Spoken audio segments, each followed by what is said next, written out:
All right, guys, welcome back to Games Mania Doherty. And as you can see, I got right here is Need for Speed Underground. Got the PlayStation 2 version. So I just finished this game. So this time we're looking at a racing game. So doing another video here just to share that I beat the game, just break down my thoughts on it.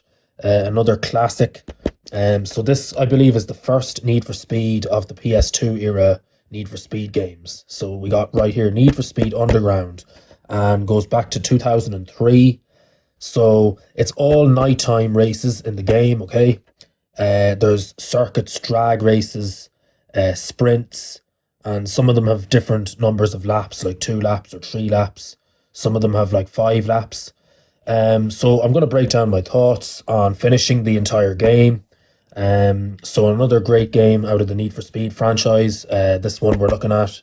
Um, Need for Speed Underground. Okay, amazing cover as well on the box. Brilliant cover art, some nice pictures on the back, and some information there, all that good stuff. We got our disc. So I just finished the game physically. I finished it on playing it on my CRT TV. Um, so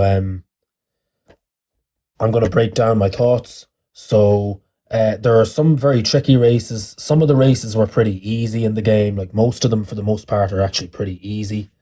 But I found this game to be quite repetitive. Like a lot of the races, they feel the same, and the tracks and courses feel the exact same all throughout. Um, there's up to like 111 races. There's supposed to be 111 races in the game, but I think it went over that. Like it ended up being like 113 races. I don't know, was that a mistake in the game or not? But even after 111, it went up to 112 in mine.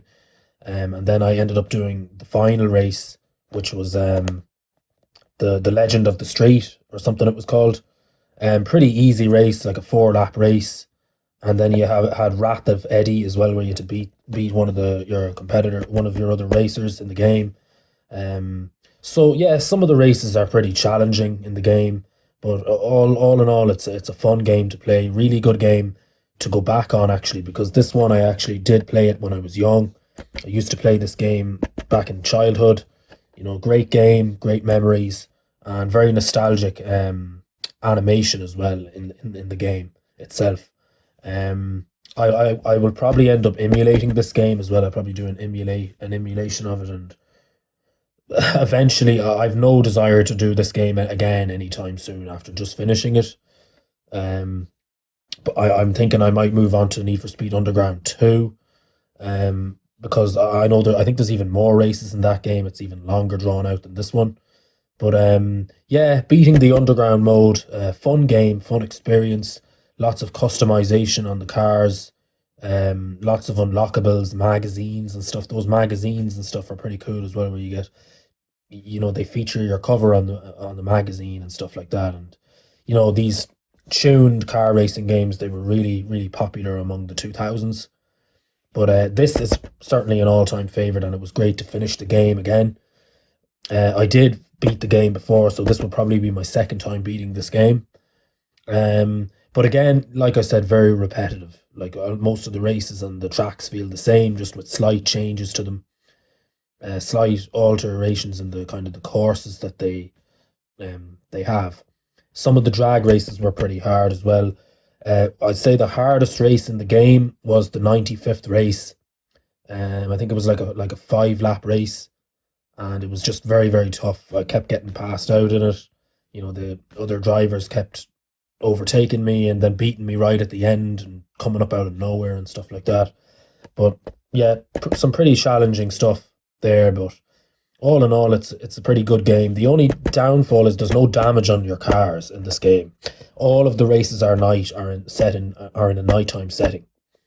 But overall, a good game. I'd probably give it a 7. If I was to rate this game, if I were to rate it, I would probably give it like maybe a 7 or an 8.9 out of 10. I definitely wouldn't give it a 10 out of 10 because it doesn't have any daytime races.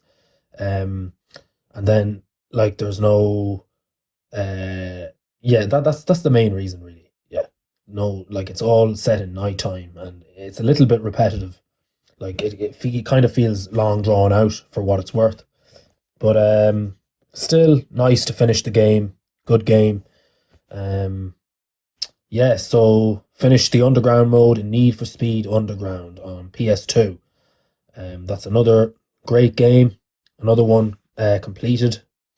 Um, that's pretty much it, guys. That's all the information I have. Drop a thumbs up if you like this video. Drop a comment. And if you're new here to Games Mania Doherty, subscribe. And that's pretty much it, guys. Hope you enjoyed this, and I will talk to you soon.